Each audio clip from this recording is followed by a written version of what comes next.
What Hi, Bernard. Hi, Salin. Hi, all of you. Hi. Lee. Hi, welcome, and thank you very much for joining us. Okay, shall we go ahead, Fulvio? Oh, go ahead. Yeah, I'm almost ready. Just a second here. Yes, it's perfect. Okay.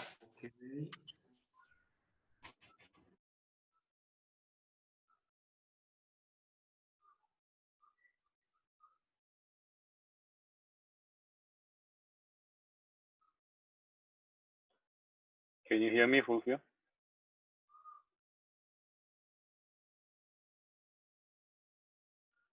Yeah, I'm doing that. Okay. Okay. Because I muted everyone already. Okay, so hi.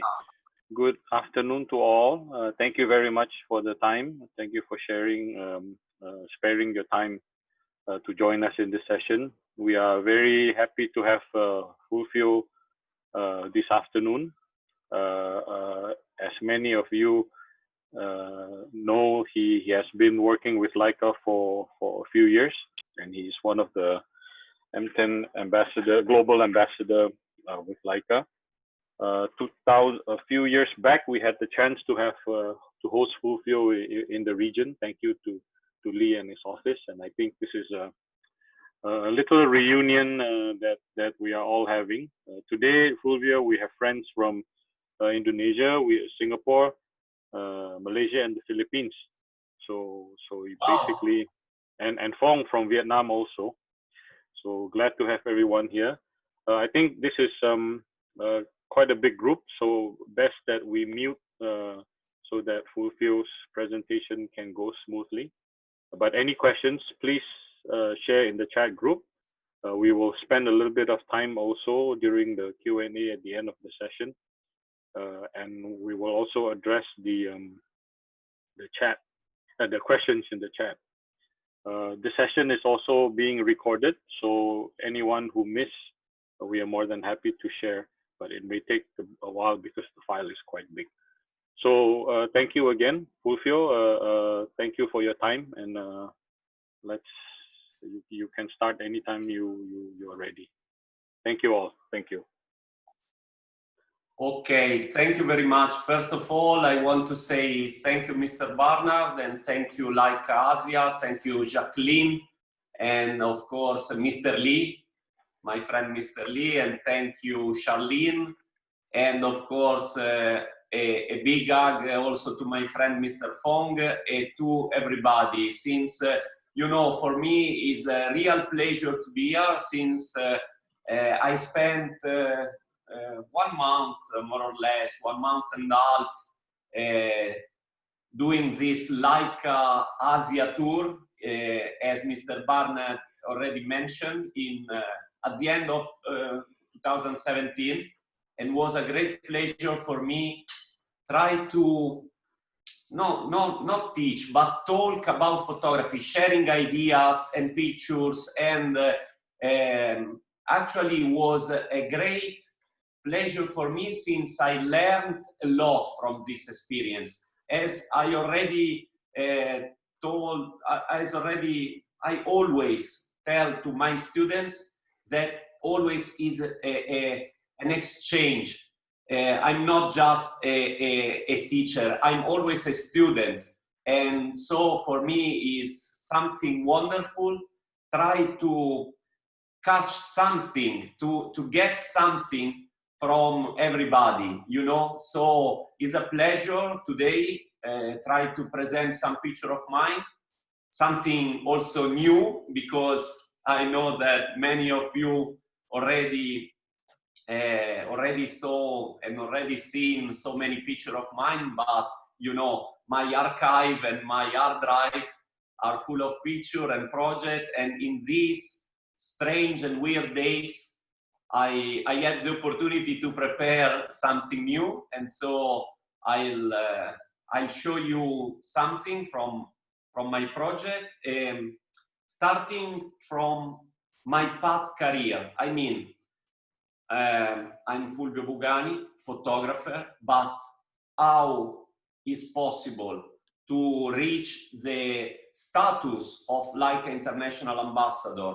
So probably also this topic could be something curious. And so I prepare a simple, and I'll go quite fast inside this presentation about me and my path career. So Mr. Barnard, if you agree, I'll share my screen. Okay, and please, this is I want just to say this thing. I'm a friendly man, and so please ask me everything you have in mind, anything, don't worry about it. We have a wonderful chat, and Mr. Barnard and Jacqueline can check the chat and ask me something, and so please don't be shy, and let's see what's happened during this hour and a half. Hi Adele, Samson, yeah, I saw you, wonderful, so many friends, I'm really happy. Mr. Roy, super nice. Okay, yes, let's see. So I'll start sharing my screen with you. Okay, desktop, here we are.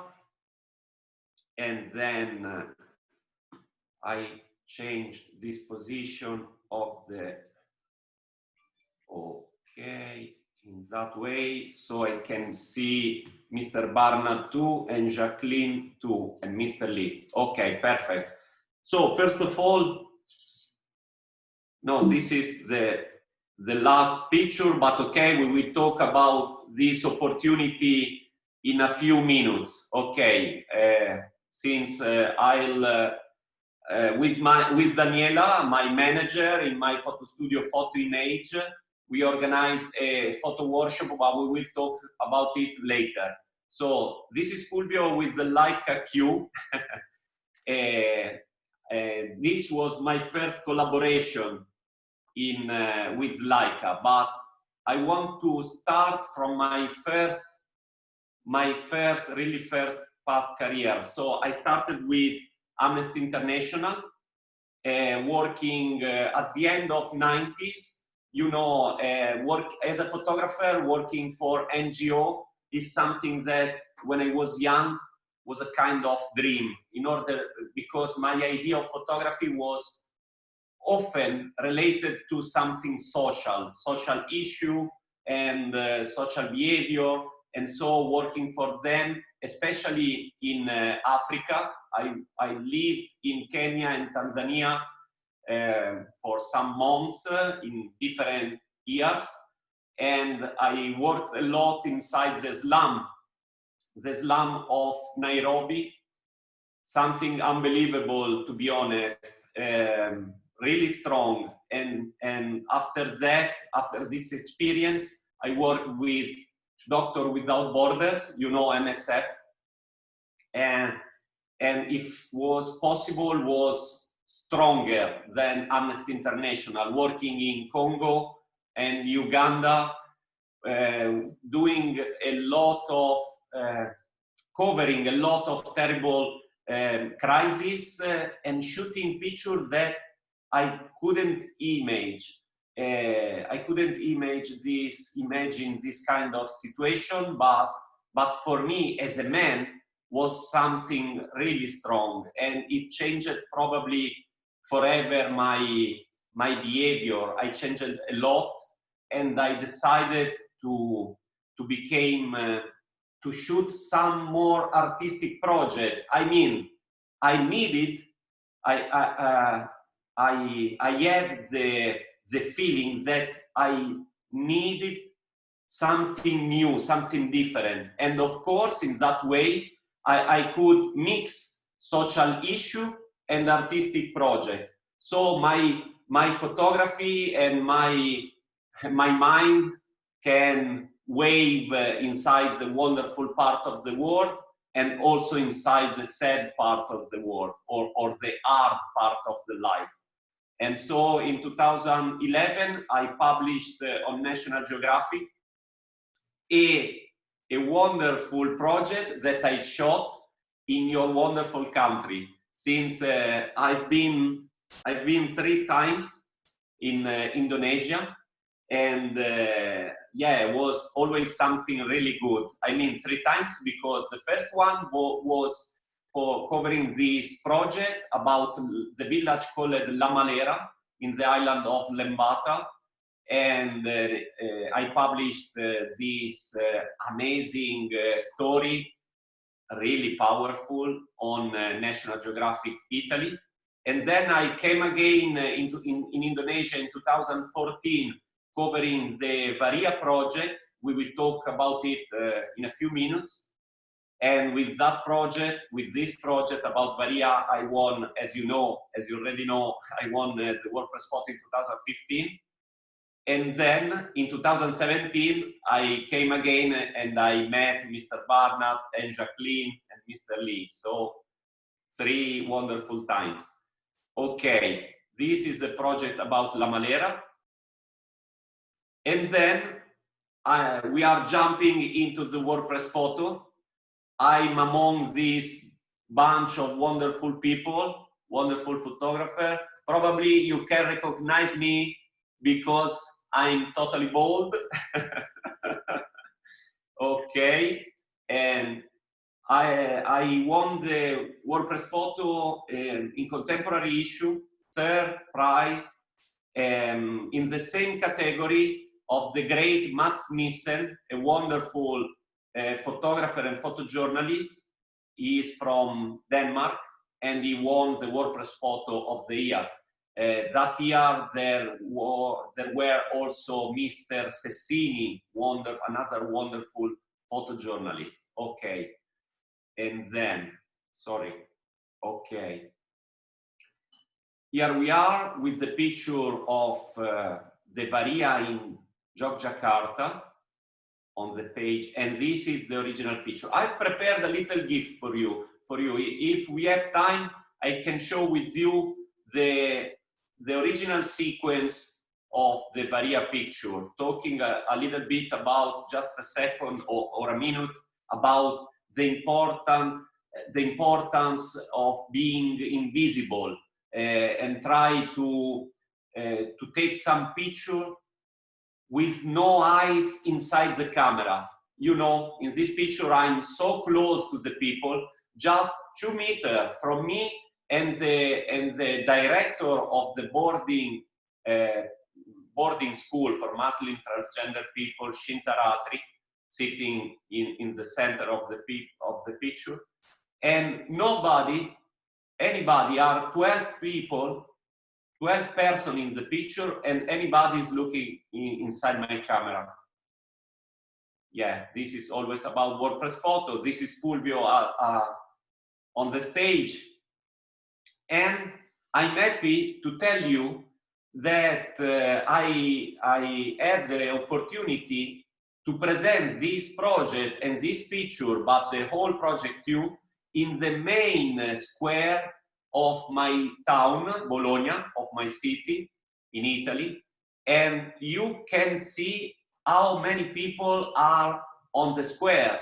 Since the mayor of my city invited me in order to give a speech during this cinema film festival, and for one night I presented the whole part of my work about Varia and about CUBA too. And you can imagine so huge the screen. I was really excited, but was a great experience. And after that, this year was 2015, we decided to try to bring the WordPress Photo Foundation and exhibition in Bologna, always in this beautiful screen. And that's happened. And so in 2017, 18, and 19, we still presenting the WordPress Photo in our main square with more or less 5,000 people looking at this picture. We will hope to start again next year, because, you know, because the problem, the incredible problem of COVID-19 is not possible this year. I published this project about Baria and about this boarding school for transgender people also on Time of New York with a beautiful article. But after this award in 2015, just 1 hour after the after the award, more or less, the announcement of the award, Leica Camera Italy contacted me because they noticed that I shot all the picture with the 28 lens. Probably, as you already know, I'm totally in love with this kind of lens, and they noticed immediately because they were launching the new and wonderful Leica Q. And you know that the Leica Q has a 28 fixed lens. And so they asked me, they gave me the camera, and they asked me to produce a body of work in order to show how the 28 lens, how good is. And this was my first point of collaboration, my first collaboration with Leica Camera Italy. I went to Georgia, close to the border with Chechnya and Dagestan, the former Republic of USSR. And I shot in this remote and how can I say, was a kind of journey into the land of holy drinkers, archaic customs and tradition.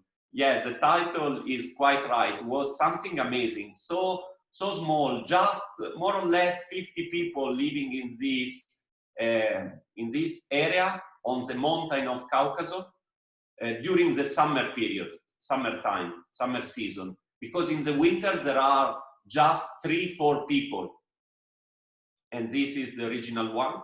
And I published this photo workshop, this photo reportage, sorry, on LFI, Leica Photography International, a wonderful magazine. I'm totally in love with this magazine, since it is one of the last magazine that care a lot the picture. I don't like so much the magazine just so many, how can I say, too much related to photojournalism, since and journalism, because they think in a way that the picture are less important than the the article. And as photographer, I mean, like a photographer, how can I say, I don't like so much this stuff. And so I published also on The Guardian of London this work. Already, I mean, all the picture were made by Leica 28. Okay. Yeah, wonderful atmosphere, triangle, depth. We will talk about that. And yes, people really, real people, I can say. After that, in 2016, I was so lucky and proud to be among the 12 winners of the Leica Oscar Barnack Award. And I had the opportunity to meet the owner, I mean, the great family run by the wonderful lady Karin Kaufmann and Mr. Andreas, and we had a good chat, a good feeling. They loved my photo style, and so after the Leica Oscar Barnack about Cuba, they asked me to join in an official way the wonderful and big family of Leica, became Leica International Ambassador for the new camera, the series of the M series, the amazing Leica M10. Still my favorite camera with my 28 lens. We will talk about it later. Yeah, later on when you want. And this was the selection for the Leica Oscar Barnack 12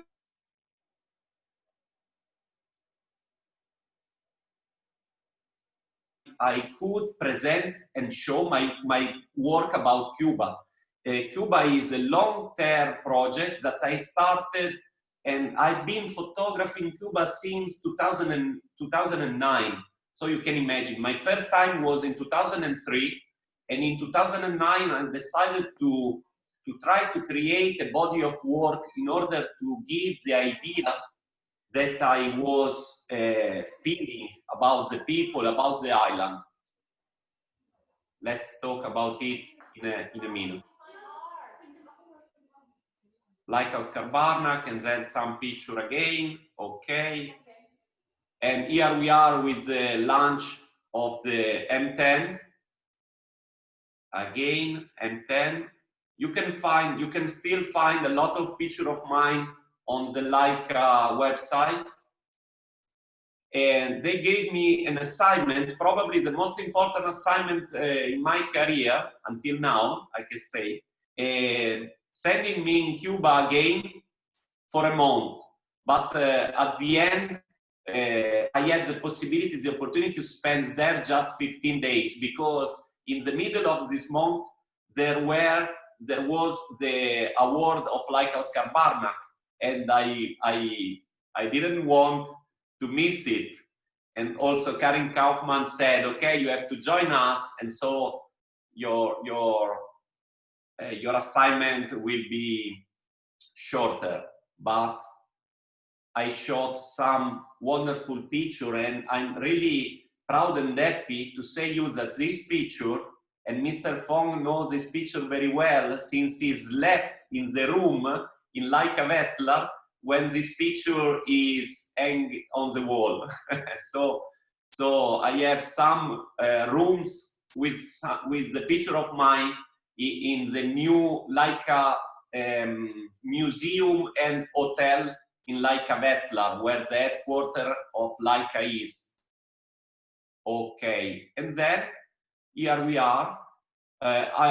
Working for Leica gave me the possibility, the opportunity to show my work also, of course, in an international way. And an important football club in Italy, you know, Juventus, contacted me in order to become the photographer for the new brand identity of Juventus that took part in 2017.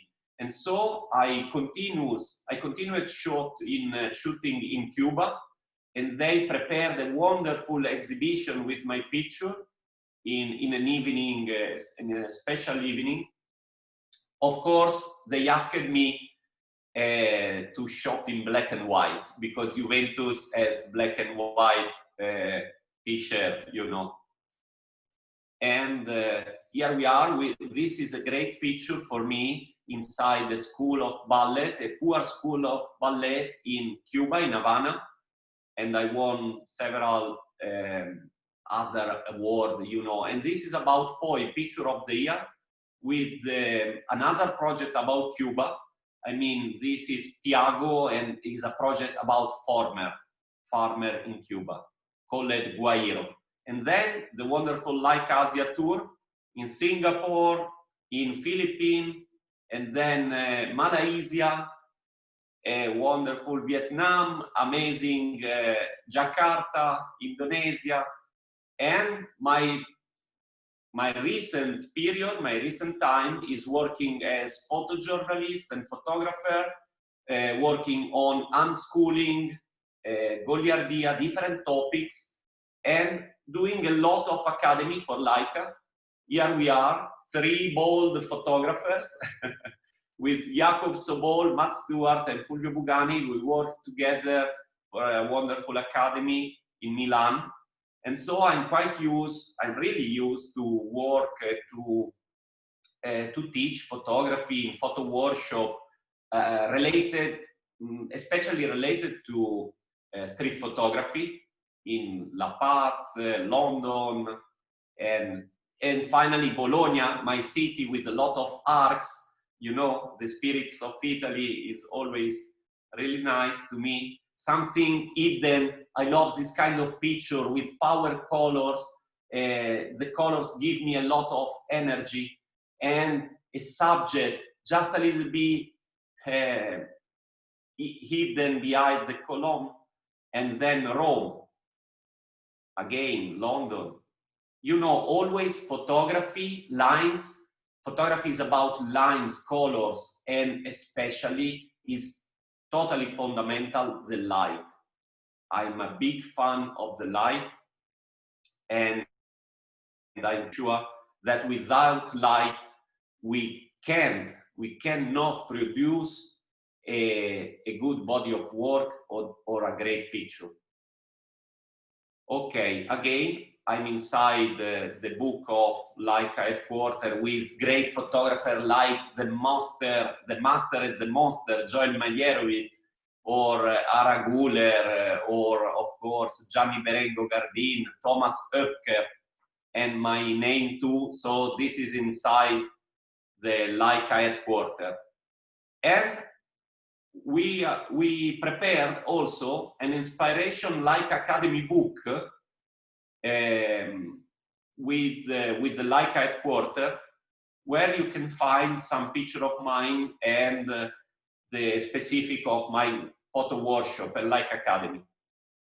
Okay, so this was my presentation. Hope that you enjoy it. But after that, I want to. Everything is okay, Mr. Barnard? Could you listen me well? Yes, yes, I think we hear you well. Thank you. Okay, perfect. And so now I want to talk with you about the project of Varia, and of course, here we are, and of course, Yogyakarta. Let's see. Okay. Here we are. I'll show you.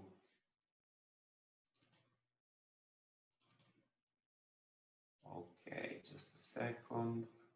Slideshow.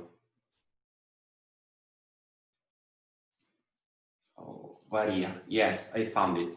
I want to show you these 2 minutes and 40 seconds about the story of Varia.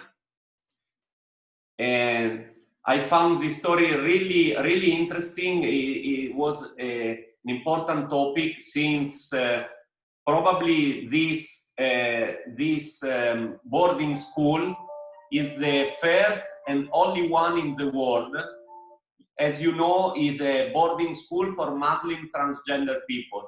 This is Shinta Ratri, the director and the founder of this Muslim transgender boarding school. And I focused my attention and my relationship with her in order to try to give an idea about the daily life of Shinta Ratri and the photo school.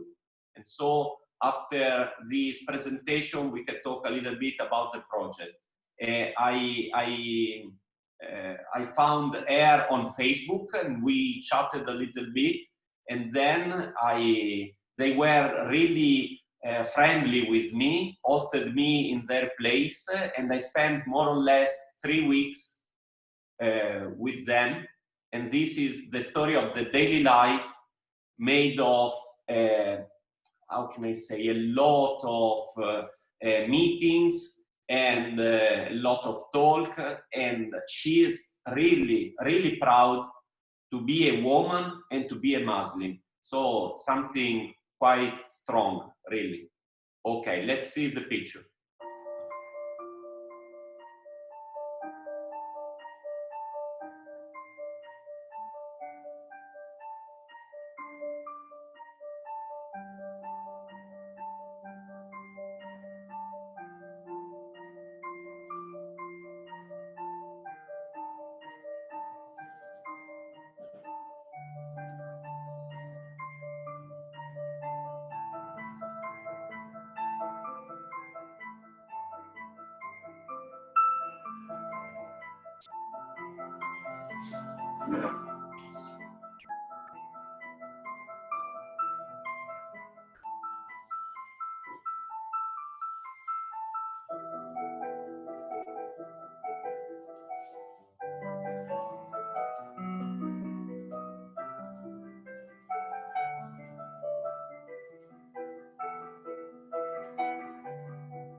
Yeah, I wanted to stop just 1 second in order to say something about the story, and I'm here also for the, of course, the question or question and answer is perfect. Thank you, David, saying magnifico, Fulvio, or what do you think, Mr. Barnard? Could I read some questions since I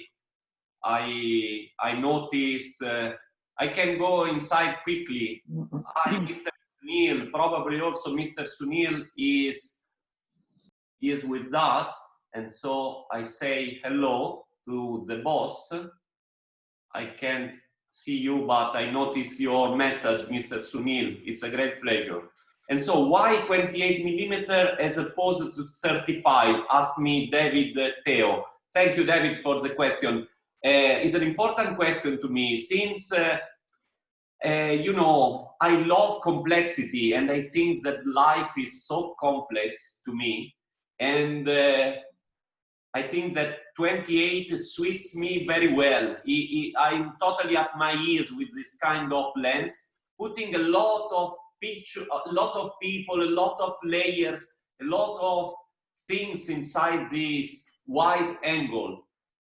And of course, the quality of the Sumilux 1.4 at 28 is something totally crazy, completely wonderful. But talking about the angle and the wide angle, to me is really, really important. Try to give this idea of complexity, and I'm trying always to give order in this mess of life, and so the picture are were related to me with color, space, layers, diagonals inside the picture. So I see you are passionate about your subject and have time to spend so much time with them to build the trust. Yes, this is completely true. Totally agree. Totally agree. Sorry, Jay Simono. Sorry for the name. Or do you have advice for some of us who might not having time? Yeah, you're right. The time is an important, really important thing. And my suggestion is try to find your time. Probably we have, if we are really passionate about photography, it's not so difficult to decide to organize our holiday as a photo reportage, as time for a photo reportage, and not just time for vacation, you know, because all of us is working very hard. I mean, also for me, I prepared so many works as personal idea, as personal vision, and in a way personal assignment, since you know, I have to work for magazine or for corporate. I do a lot of corporate works because, you know, money from reportage aren't so easy. And so it's not so easy to earn from the photo reportage. But to me, is a passion and a kind of mission. Photography and photo reportage is part of my life, or better, is my life. And so every time that I can find the space, the time inside my week or month or year, I try to organize some holiday in order to create a reportage. And so in that way we can find time. How many days you spend to take this picture? Do you have hard time to communicate with them? Yes, Stevie Vanya, was quite difficult, but to me was wonderful. The first part, the communication that I did in advance. I started with the idea to shoot this project, and so 2 months in advance, I started to communicate with the director, Shintaratri, of this Muslim transgender boarding school. And my Google curriculum gave her the opportunity to discover a little bit more about me. And from this point was really nice to spend the time together. And they were friendly. And of course, it's not just about the subject, it's always about the photographer too. Also in street photography, guys, is really important the behavior, the attitude of the photographer. It's not just about the reaction of the people. The reaction is a reaction that depends from the action of the photographer. And so be proud about your photography. Don't worry, don't be afraid, don't be worried about your photo style or the fact that you are hanging a camera in your hands. You have just to be proud about that and smiling to the people when they try to say you something about but you know, often during the photo street photo session can happen that someone ask you or ask me, but what are you doing? This is my face, you couldn't put my face in your picture. And I say always, but my friend, you are wonderful. This is a privilege. It is not is not a problem, it's a privilege. I choose you as a subject for my story. I choose you as a subject for my pictures. So this, you have to turn the position and try to explain them that they have to be really lucky. Okay, I think you missed a few questions. Yeah. Sorry. Fulvio, yes, I think you missed a few. There was one that was asking where is the school, and then there's another one that asked, the lady has hard features. Why did you not want to try to take a softer photo? So the school is located in Yogyakarta. In Yogyakarta, you know, was the ancient cultural capital of the island of Java in a way, and Yogyakarta is amazing to me. A safe place, full of great people, and so in that place, in that city, Shintaratri and the Varia probably they found the right atmosphere in order to build this kind of boarding school, and is located in Yogyakarta in a barrio, in an area just a little bit outside the city center, of course. And Shintaratri built this boarding school inside her grandmother house. So yes.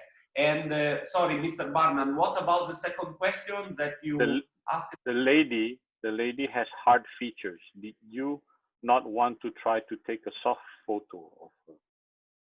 Yeah, was quite difficult. Yeah, you know, the face also of the lady, but Shintaratri is a little bit strange because she made some injection inside the face, and so the face, because when they were young, they wanted to be more beautiful, you know, and so for a man they tried to put some silicone inside the face, but after 5-10 years this injection became a kind of yeah, you know, kind of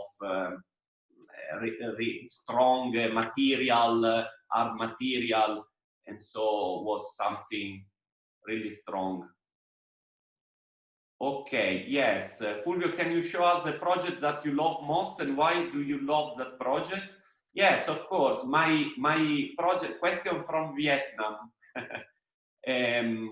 Yes, I can show you my project about Cuba. And so I want to share again, if you agree, Mr. Barnard, I run inside Cuba. I jump inside Cuba. Sure. Okay. Here we are. And then I want started to show you Cuba. Let's see if it works. I'm totally in love with Cuba. because of that. I want to show you one of my secret. This is, in Italy, we call it in Goldrake. This is a paint made by my father when I was a kid, 4 or 5 years, you know, during the 70s. And my father was a good painter, I can say. And this was my hero. An hero came from Japan, you know. And was here, yeah. Yeah, exactly. Yeah. And why I'm showing you Goldrake? Because it's full of colors. And the principal color, the main color, the primary color are yellow, red, and blue. And this gives a lot of this. This color give a lot of energy and power. The primary color, and I grew up with this paint and this color always in my mind. This paint was on my bed, hanging on the wall of my bed, and was something really strong for me because these are, you know, the colors. Blue, this was the subject of Goldrake, the man who became Goldrake. Blue, red, and yellow. And I found this color not just in the flag of Cuba, but also inside the island. And so I can show you immediately, for example, this project. Will close the session with this project, but you can imagine here how many, okay, in that way, how many wonderful colors I can, how many wonderful colors I could find inside the island. And so red and green and blue and green again, and a small dot of yellow. I love playing with contrast, and you know, complementary color, you can find a little dot of green down there inside this picture where the t-shirt of the man completely red is amazing. And this is a story about shadow and light, but the colors are so strong. Again, red, yellow, and blue. So in Cuba, I could find, and I can find, the Goldrake that is inside my mind, you know, full of great colors, empathy, energy, and this is really important to me. Yeah, again and again. And they attract me, this color can attract a lot of my attention. And I'm totally excited when I notice this. Of course, it's the light, but the colors are so emotionally to me. I feel a wonderful emotion when I notice this color. And the gesture of the people inside the street, you know, the gesture are something unbelievable. It's a kind of theater, and not just Havana. Havana is a wonderful stage, a wonderful theater, a theater in open air. But of course, everywhere we can find this kind of magic. It's a kind of magic, colors, layers, and light and shadow. And as you can notice, this point of green is so bright, is really important in the picture. And again, shadow, light, diagonals, and also red and blue. Again, a lot of diagonals and lights. This is magic to me. A portrait of a young lady, caged in a way, caged by this, how can I say, shadow of the window. Yeah, you know, Cuba is a country, how can I say, very different, and it's much more complex than it often it is described. And I tried and I'm trying to go under the surface. I now, after 10 years and more, I'm part of the culture of Cuba. And so, with this work called Soli Sombra, I can say that my aim is to describe this mysterious world, you know, in a way is a mysterious world, free, but at the same caged, made of vibrant rhythm, passion, and strong contrast. Strong, deep shadow.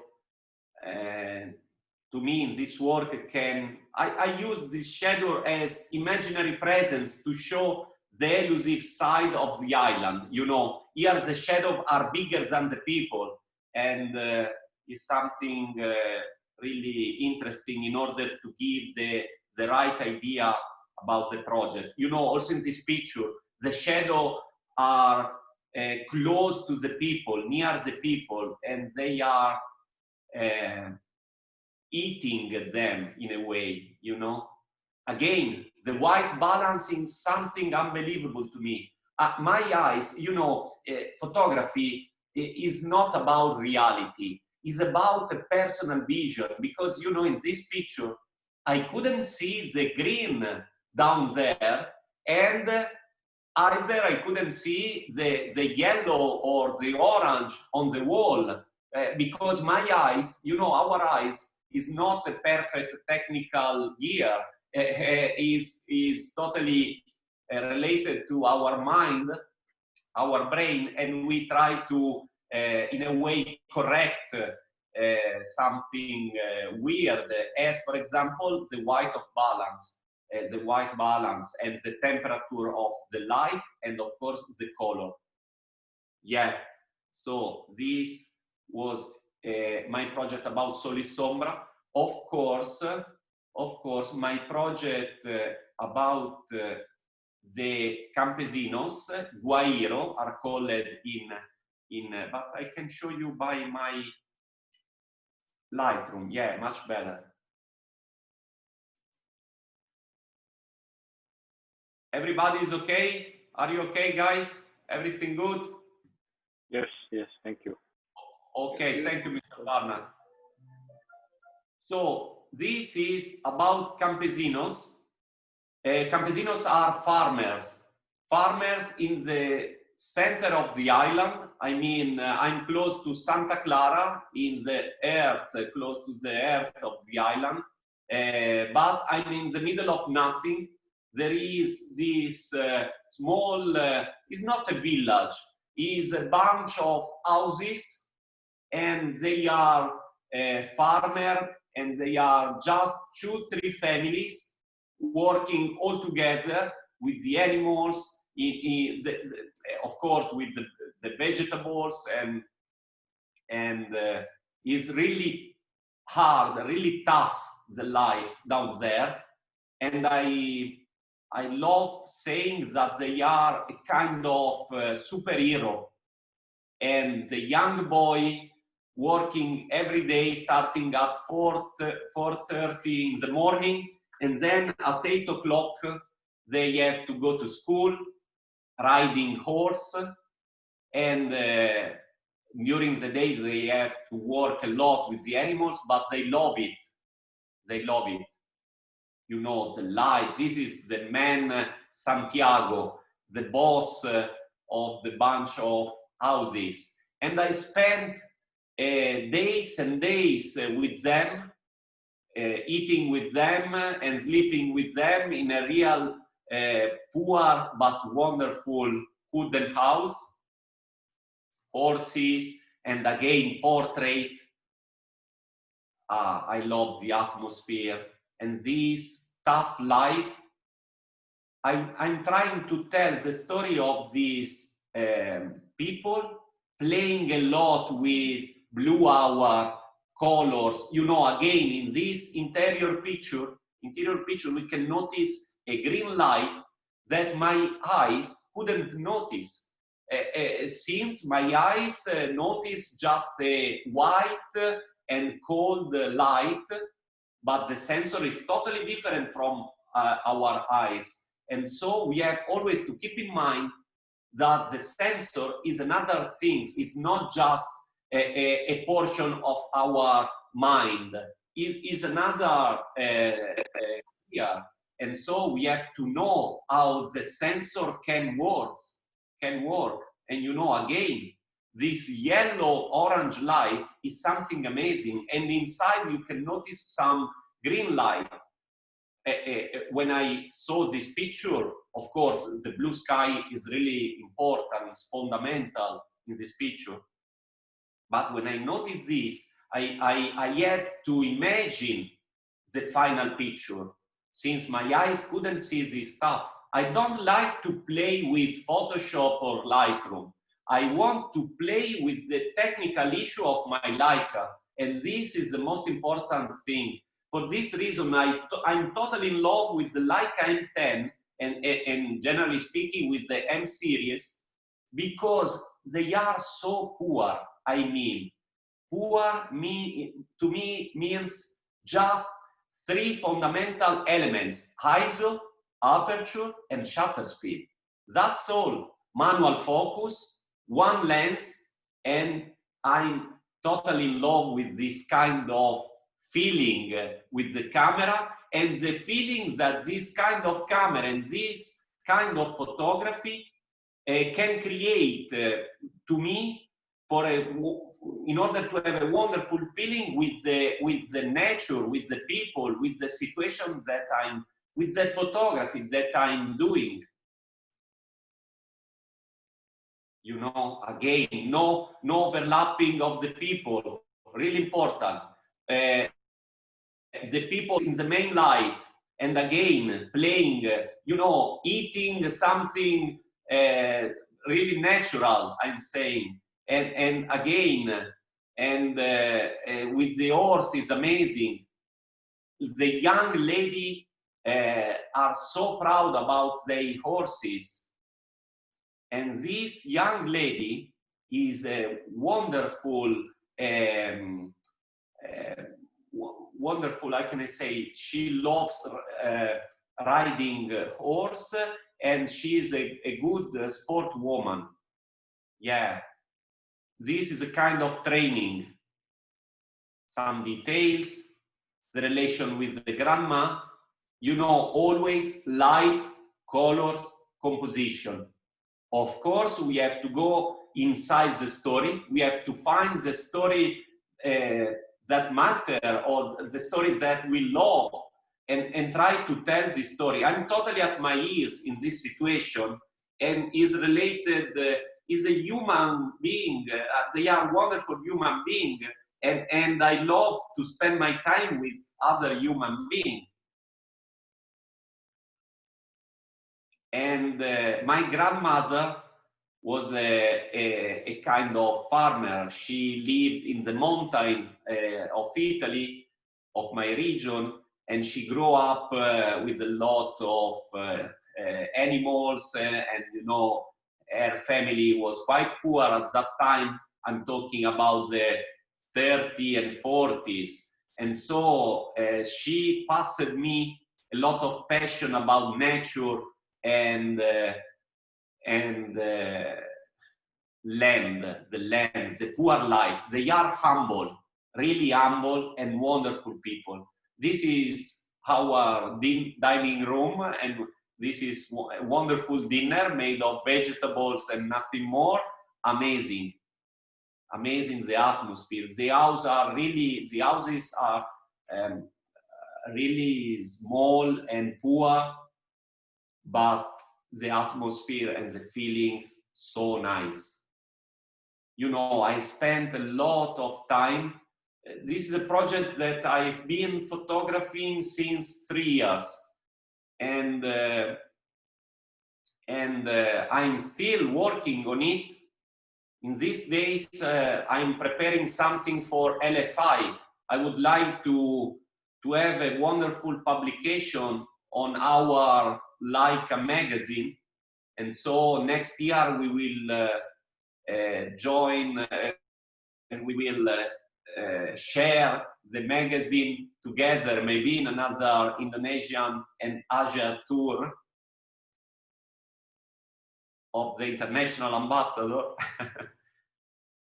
Okay, yes, a lot of picture about Cuba and about this situation. You know, always light, composition, people. Yeah, to me, something really strong. I following the daily life and the magic of the daily life. Yeah, some editing are really important, some portrait, and the light, amazing, and the night. This is my house, wooden house, under the stars, you know, something really strong. Okay, yeah, here we are. Okay.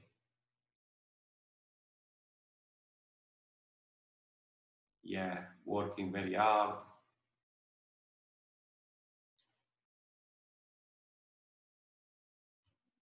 Okay, perfect. This is the last one. And okay, but I don't shoot just people. I love shooting situation a little bit more conceptual. I call it this work realismo magico, a sort of reality and magic reality, something more conceptual. I shot all of these pictures in Havana, shooting some details of empty space, but playing a lot with lines, colors, color palette. You know, here the color palette is amazing. Something as blue and yellow, and again the light, so soft the light. I love this kind of situation where the light came from the window and some curtains can stop the line, but not at all. And so can create something magic, an atmosphere that I love. Again, during the night, we can find something magic in the street, and the red light behind the tree, again, is something crazy that my eyes couldn't see, but my camera does. My camera can. And so this is really important. Again, the shadow. You know, around us, guys, there are a lot of wonderful stuff, wonderful things. It's just about us. I love Cuba, but I can shoot a lot of pictures also at home. Here, in this period, you can imagine, enclosed in my house, I shot a lot of pictures of details following the light inside my house and outside my window. But these details is just up to us, decided that we can create emotion and something magic made by details. And colors, of course, you know, colors, light, and of course a small subject always. Okay. Yes. Fulvio, there's a few questions. Shall we go into it? Yes, of course. It's a pleasure. Ask for everybody's patience because there's quite a few. Question from Jerry: How do you have any advice for some of us who might not have the time to travel? Or Jerry, maybe you can explain a bit, Jerry. Unmute yourself. It's been answered. It's been answered. Okay. Yeah. Okay. Thank you. My question is the last one that I just put it. Do you decide to go? Do you decide to go black and white or color before you go to project or after? You know, I'm a color photographer, and I love thinking in color, and I love shooting in color. I love color, and I have to decide in a very hard way to shoot in black and white, because, you know, I'm a storyteller too, and I can notice when a story needs the black and white as a different language, because photography is a language, no? It is an art language, a communication, art of communication. And when we communicate something, we decided to put our jacket or just the Leica t-shirt, or you know, and also when we talk, when we are among friends, I can talk in a way with using some dirty words, or when I'm in public, I have to decide and I have to talk in a totally different way. And photography is the same, it's a kind of language. So to me, it's not what I prefer today. I prefer black and white or colors. Is not about these thoughts. It's just about the language and the power of communication. So to me, the story about Varia needed the black and white in order to go direct on the subject, and in order to create the right atmosphere to catch the story and the feeling of the story. But I totally love with colors, and I think that colors is much more complex. Shooting in colors, to me, is my opinion, much more complex and than the black and white photography. Okay.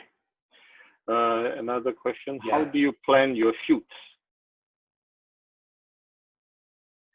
Yeah, I love the feeling of the day. You know, it depends about, I don't love to plan too much.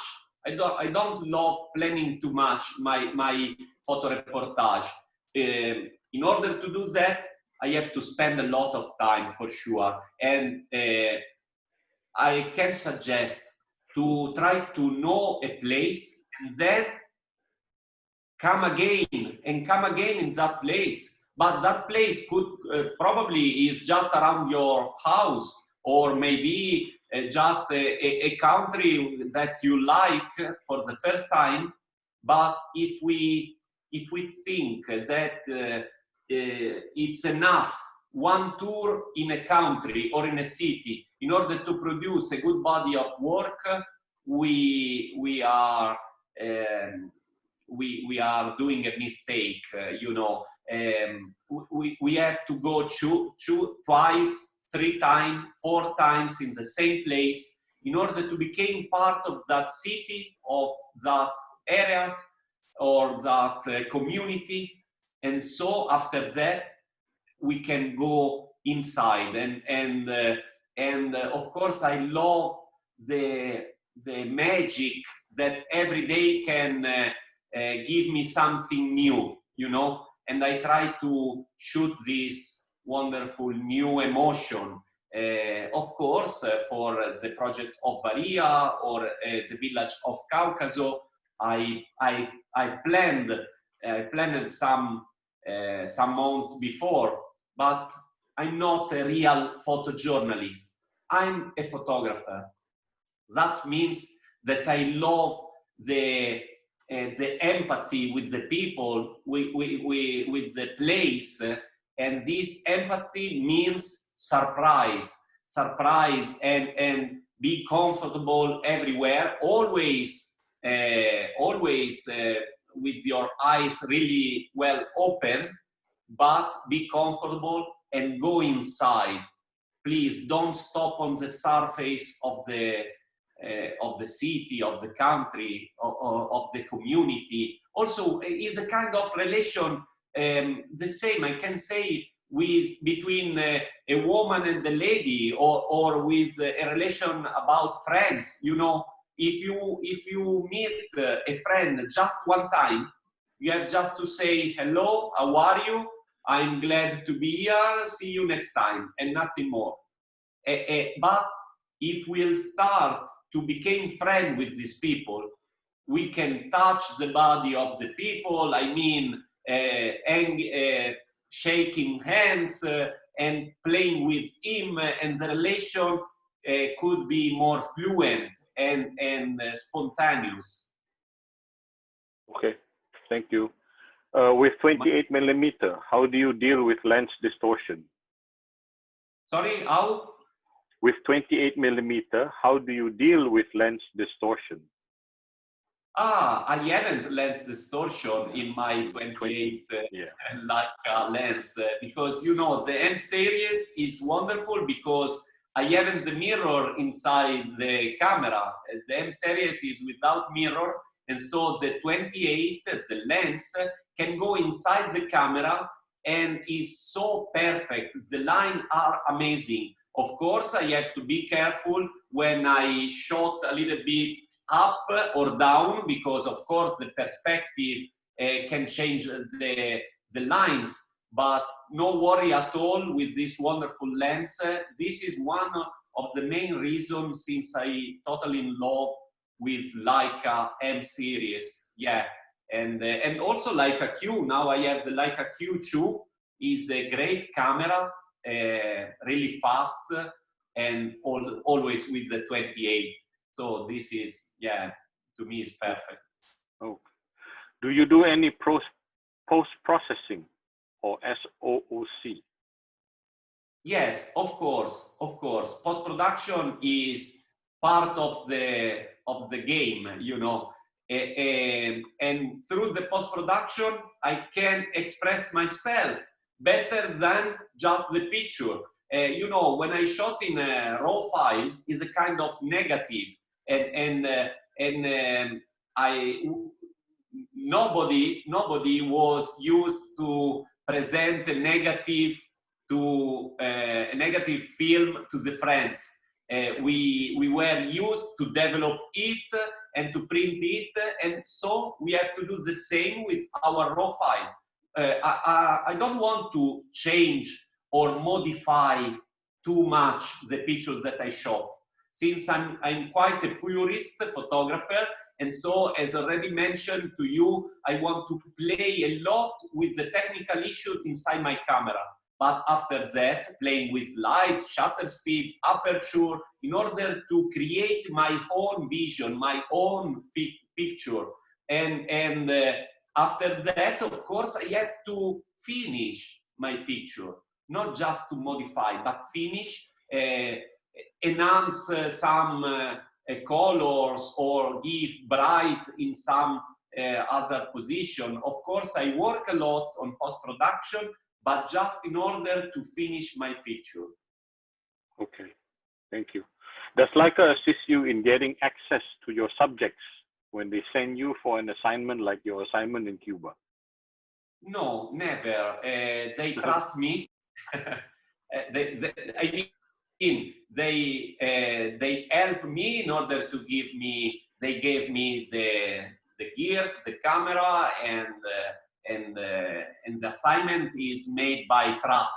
We trust each other, and so they know that I can produce a good reportage, and they don't want to know that this is an important point, really important. You are right. The question is important in order to this question give me the possibility, the opportunity to say that when a photographer is totally freedom, to me is so important, so fundamental. I could create my personal body of work, and I felt the trust of Leica. They were curious and happy and glad that I was working for them, but they didn't decide or didn't ask nothing to me in order to say we prefer this star for another one.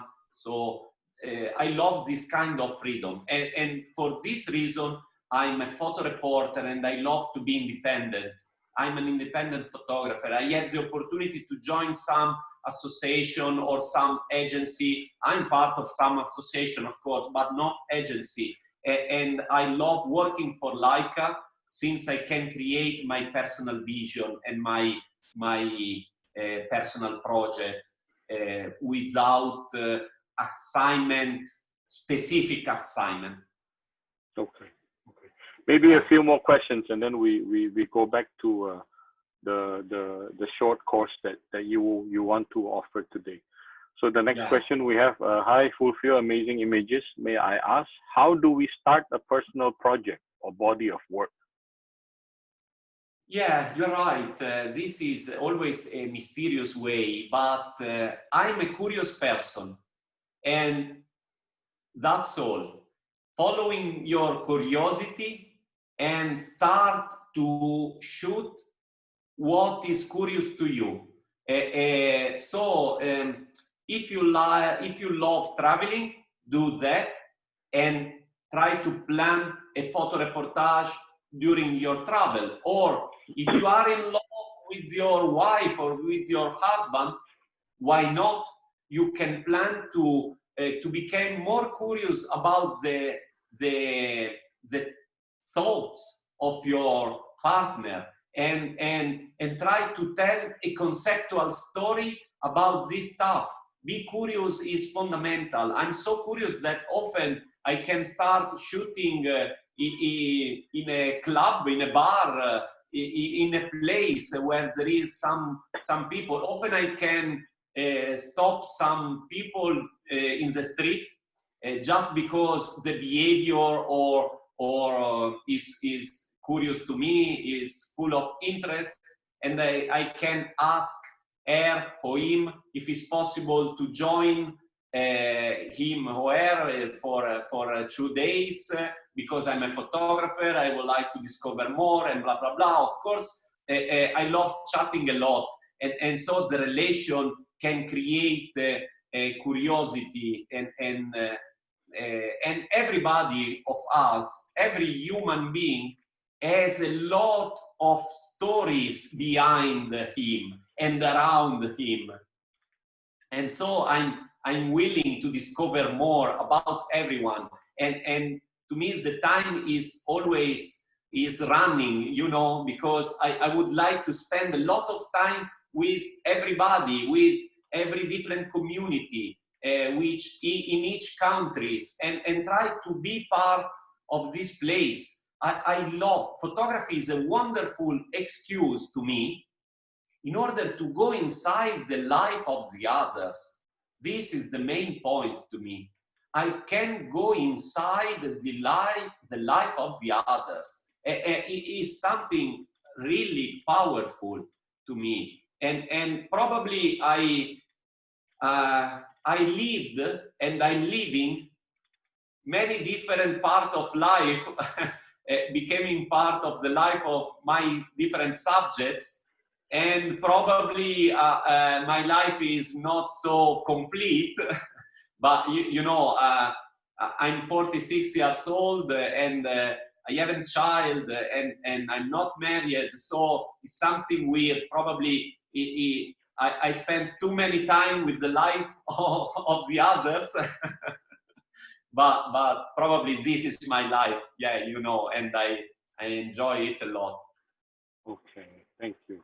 Another question, do you also use 28 millimeter in the portrait shots? Yeah, always. You have to know that my 28 is my only lens starting from 2012, something like that. Of course, guys, before of this date of this year, I used to use everything. Big lens, telezoom, wide angle, 50 millimeters, 35, 28 to 24, but I want to try also the 21, is amazing. So, and I used a lot of lenses, but, and we need this period of experience, of course. I don't want to tell you, you have to choose from today just one lens and shooting just with this kind of lens. It's really important your feeling with the lens and with the situation. But after this period, I was so bored, I was so tired to change every time the lens, one lens, another, no, probably it's better the wide angle, no, I want to put the telelens. So at some point, I decided to skip this problem and to choose my photography and to choose my photographs at the beginning and not later on. I mean, of course, shooting just with give me the possibility to shoot just this kind of picture. And if I notice something far from me, is something that I could not shoot because I haven't with me the telelens. And so I in that moment, I'm deciding if I want that picture or not. And this is a good starting point for the editing. So it's much more easy. It will be easier, the editing. Yeah. Thank you. We have quite a lengthy question here from one of our friends here in Indonesia. Hi, Fulvio, very interesting and beautiful images. Interested in your warrior story. Maybe Budila wants to know a little bit of a background. When you did it, was it an assignment? Did you face any difficulty obtaining access? Did you have to use a fixer to help you? How long did you spend? Did you have to go back? Yeah, maybe to summarize it. Yeah, I try to summarize the answer, saying that I don't love, I really don't like shooting with fixer, working with fixer. Of course, often it happens, but I try to use the fixer. The fixer, you know, is the people that can help you in order to go inside the situation or the community, but is also a kind of wall between me and the community, between me and my last subject and my direct subject. So when I had to use when I was forced to use, for example, inside the slum of Nairobi or in Tanzania or in Congo, I had to use a fixer, but just one afternoon, since he could introduce me in the community, in the place. And after that, I said, thank you very much. I could talk with the people alone. And even if the language is totally different, you know, I speak my poor English and I can speak Spanish and Italian. So are really important, these three languages. I mean, almost two, Spanish and English. Italian is just for Italy. But I can talk the body language. I can talk the language made by the tone of the voice or made by the smile of the eyes and of the mouth. And so I love to stay alone with the people in order to say, I'm not just a journalist. I'm a man with you. So this is the first really important part of the relationship. The first really part, the most important part of the reportage to me is the interaction. The interaction. Thank you, Mr. Barnard. Yeah. Okay, thank you. What are the obstacles when working on the project? Sorry, what? What are the obstacles when working on the project? A project, I assume. On each project. I didn't get exactly the question, sorry. Maybe you can unmute yourself and ask. Yeah. It's okay, we'll skip this one first then. Tommy is asking, are you a patient street shooter, anticipating movements and the light? Yeah, I love following the light. And the light is the most important thing. Of course, I have to try to anticipate the situation and the light to stay concentrate on the scene. And often I use the technique of, it's called the fishing technique, where I can find a place really nice, or a background really interesting, where I can stay and wait for someone. And if someone came, the picture is already done, but of course I have to wait for someone else if the first person is not so interesting.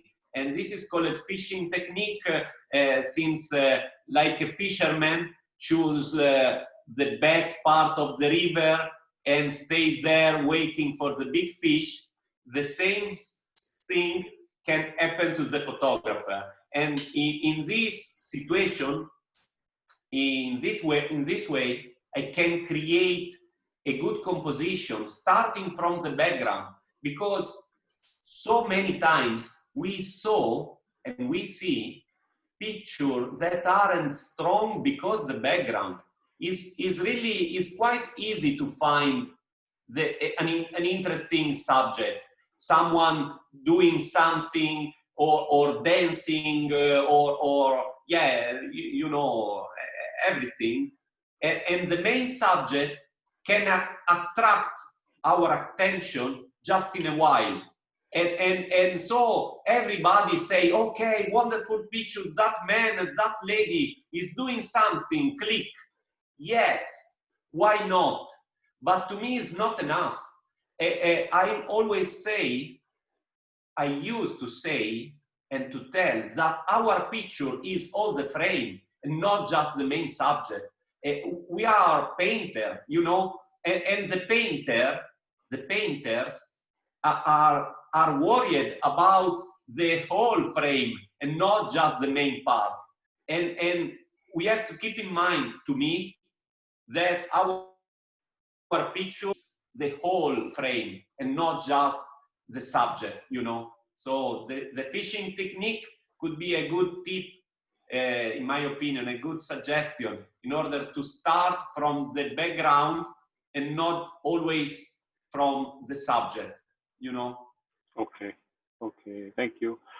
So Fulvio, I guess to all the participants here, Fulvio has arranged a short course which he would like to share. Maybe you can share a bit. Participants from each of the different market, please get in touch with your respective Leica representative with regards to the course that Fulvio is about to touch a bit. It's a short course, and because right now it's in a local currency in Indonesia, but then please get in touch with your respective reps later today or after this session, and they will have more details for you. Yeah. Thank you. Thank you, Mr. Barnard. Yeah, I'm happy to give this opportunity to have these two sessions together, and I try to go deep inside my vision and my photography, and at the end of this meeting, it was a pleasure for me. Once more, I want to say thank you to everybody. I noticed, Mr. Barnard, that we were almost 100 people, so thank you very much to everybody. Yes, thank you for everyone. No, it's a great pleasure to me. And so I want to present also the Intimate Interior project that is made by colors, light and people, but not the picture are portrait, of course, but I don't want to talk about the people inside the picture, but this is a project that wants to talk about me, about my silence, because you know, the photography is a way to express yourself, and I use photography in order to write my personal book, you know, through images and through emotion. And so in this picture, I'm totally inside. It's called Intimate Interior, the project, since the meaning is double. One, in order to present the picture, the picture are all the picture are made inside the houses, so are a kind of intimate interior, but is inside me, is my inner intimate, you know. And so please look at this picture also in this way. And I try to put this, probably you can see better in that way, right? Okay. Yeah. Always with the 28 lens, colors, shadow and light, atmosphere, of course, and the main light, even when it is really soft, the main light on the main subject. Again, all the people doing nothing, and also the expression of the people, the face. I don't want the people laughing or smiling, just staying in the picture, in the light. Is a kind of environmental portrait, but I'm talking about me, you know, this silence, this reflexive atmosphere. People from Cuba, always, from different status, position, poor, rich, middle class. Also in Cuba, there are a lot of rich people, you know. And this atmosphere with the picture of the mom on the wall, to me, you know, full of details, and the picture is quite complex, even if it's a kind of portrait, but the picture is complex, and there is also depth, the third dimension, because the shadow of the stuff on the wall, and because the corner, the border of the ceilings.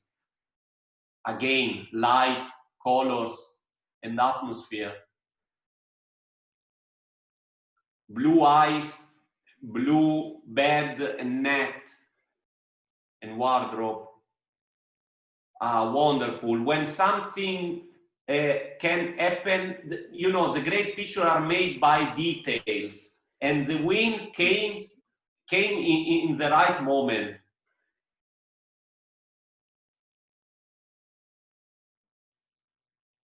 Yeah, you know, a great guy, but behind him there is a wonderful background made by shadow and light, a kind of lines and something magic.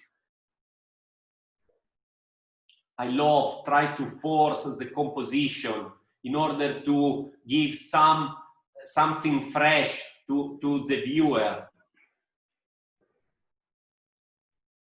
Composition well balanced, but also right atmosphere and light. I totally in love with this kind of picture. I wanted to present the emptiness, but also the subject, and in a corner of the picture where the main spot of light is.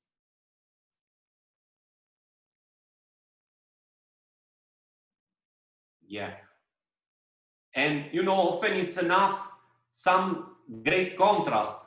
The fresh green vegetable in the end of the man versus the wall orange and you know, always light and great aperture, of course.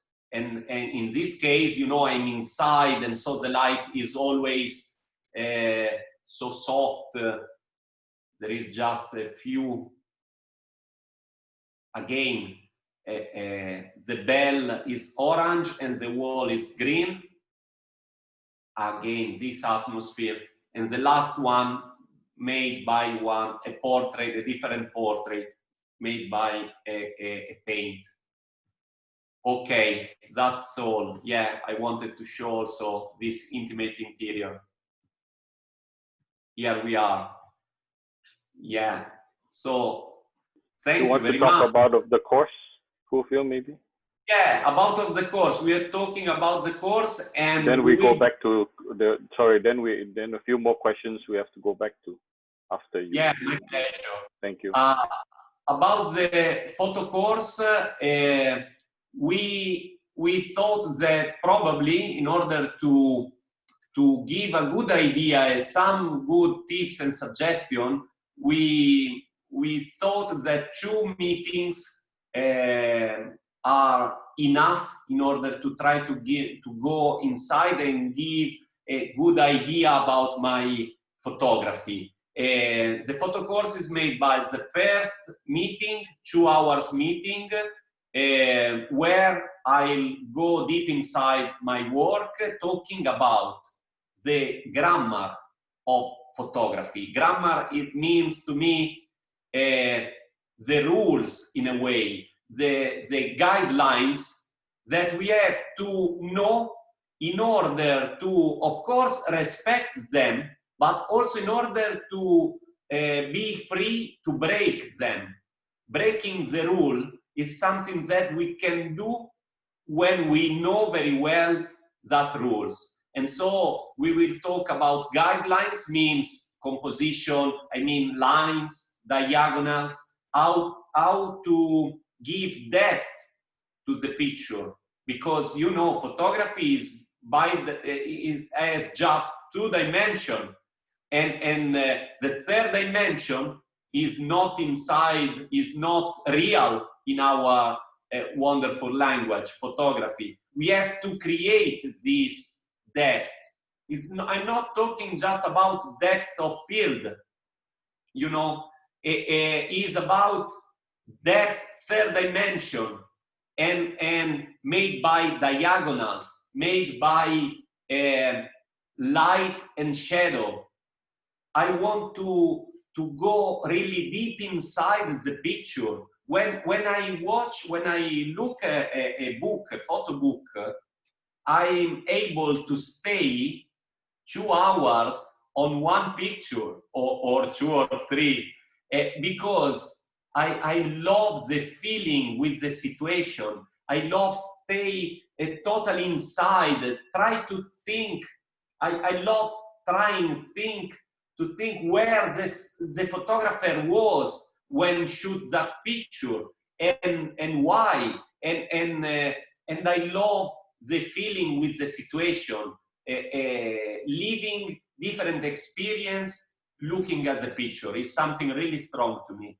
And so this is the first part. Of course, we will talk about light, we will talk about relation with subject, we will talk about space.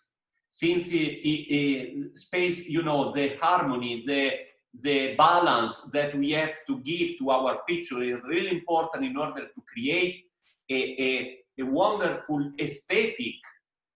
Yes, I forgot, until now, I've forgotten to talk about aesthetic. Of course, photography is a wonderful medium in order to communicate something, but is made by the aesthetic that we can create, since the people aren't so interested in picture without aesthetic.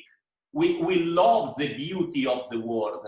Of course, to understand that is not so easy, because every one of us has a different opinion about the beauty and the aesthetic. And so this is the beauty of photography. We have to follow our beauty, and we have to develop day by day, year by year, our idea of art and beauty around us. The beauty and the beautiful and the beauty of life is not just a beautiful sunset or a beautiful girl or young boy, but the beauty is inside our eyes, our mind, and it's always around us. I can shoot wonderful picture of this headphone, you know, or something else. I try to tell always to my students, please take some picture, shoot some picture inside your house, discovering your room. is something really difficult because we live all our life in the same place, or we are, okay, sorry, not all our life, but we spend a lot of time inside house or in our city, and often we can become boring a little bit, you know, and our brain and our eyes, when they became boring, they don't want to discover more.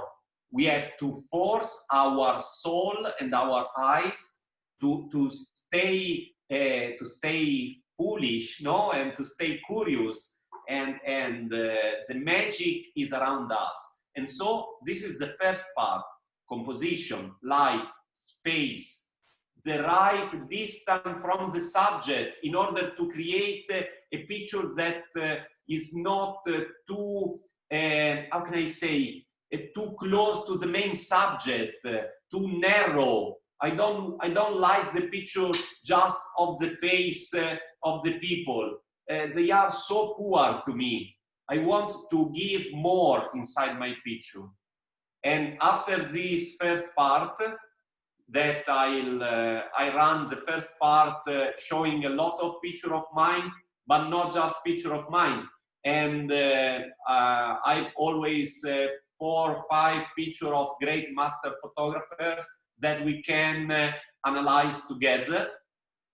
And of course, we could talk also about emotion, and because picture is not just math, is not mathematics, you know, it's not just made for engineer.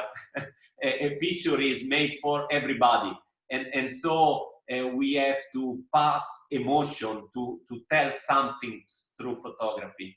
After that, the second meeting will be a sort of review of one picture for each participant, that we will talk and we will describe, we will comment everybody all together, in order, you know, to find not just the mistake, but also the positive thing inside the picture. And we can give some tips and suggestions so that everybody can understand better how to create a good pic, a good photo that can be power and really powerful. You know, picture, we often create poor picture and for nothing, because even myself, when I shoot a lot of poor and simple picture, I said, okay, but why? I don't want, these pictures aren't really my picture. I want to create more. I want to express myself better, you know. So I try in this 2 lessons to give you the idea of another level of photography, you know. This is the main topic: change the level of our photography. Thank you, Mr. Barnard. Yeah, can you please share the slide, Fulvio? Of course, you are right. Yeah.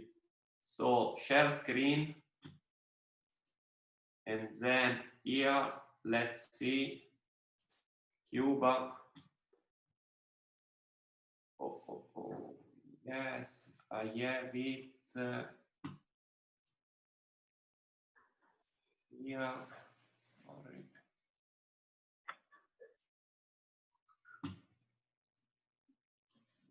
Just 1 second, I can't find it. Oh, here we are. Yeah.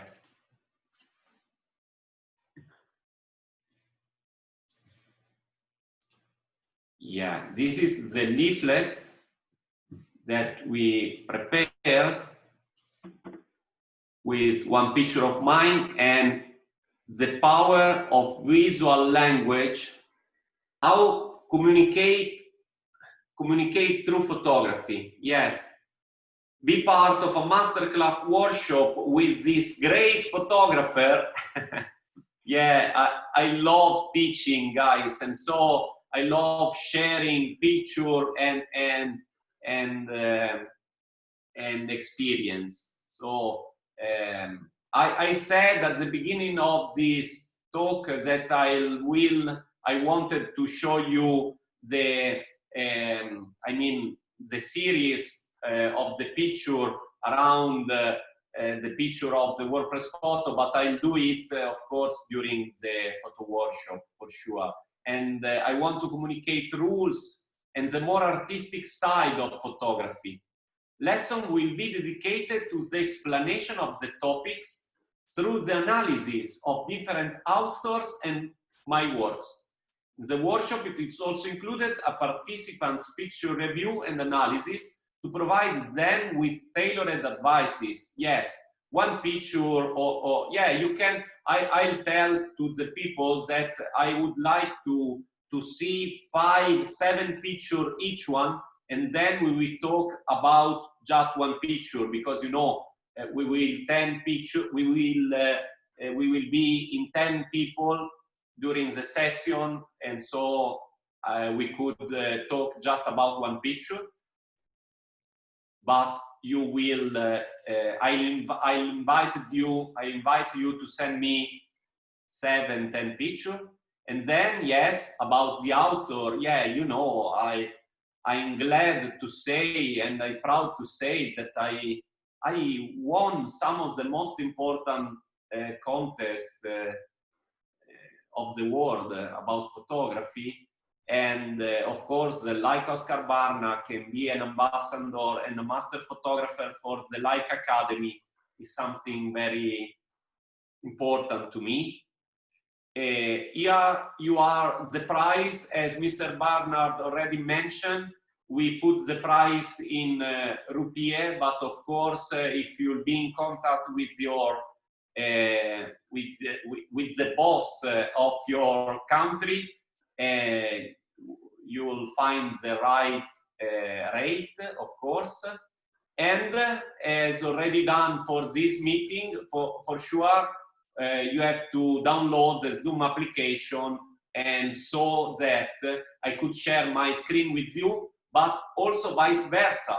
You can share your screen with me, and I can also work and operate inside your computer. So will be of course a remote room, but is a virtual class. You know, Zoom is very powerful to me, because as today, you know, I'm in Italy, you are in Vietnam, in Indonesia, in Singapore, or in Philippines, in Manila, and wherever, and we are all together. So to me, this stuff is something unbelievable, and always I'm excited when we can share. Okay. And then thank you. Yeah, we will share again separately to the respective market. We just have quickly have to address few more questions, maybe Fulvio. A few repetitive double questions. Basically, they're asking you, how long have you been working on the CUBA project?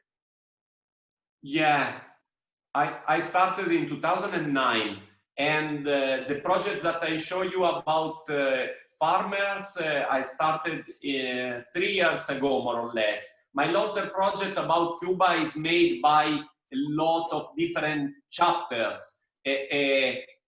Some chapter is about a journalistic topic, for example, the death of Fidel Castro, or the meeting between the President Obama and the President Raul Castro in 2016. And again, another assignment that I had from different newspaper and magazines was about, since they know very well that I'm at ease, completely at my ease in Cuba, and so when they have to give assignment for Cuba, they often choose me. And so, for example, also for the wonderful concert of the Rolling Stones in Havana, it was something unbelievable. and I was there. But also my long-term project, it's made by personal vision, as for example, Soli Sombra, as I presented to you before. And this project, Soli Sombra, is something that I try to create year by year. And so is totally deep inside me. This kind of project is not something that I have to study in advance. Is an idea that I want to present my vision and my personal vision about Cuba and about the feeling with the people. Okay. We have a participant that raised his hand, Rolly B. Can you please unmute yourself and ask the question directly? Thank you.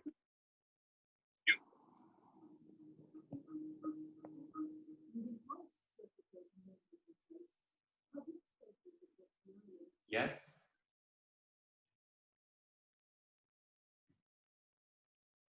Shall I unmute you?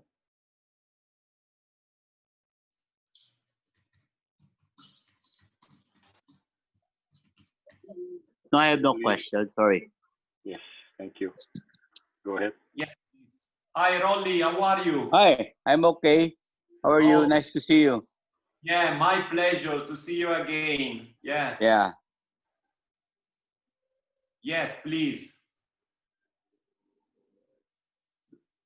Do you want to ask me something, Rolly?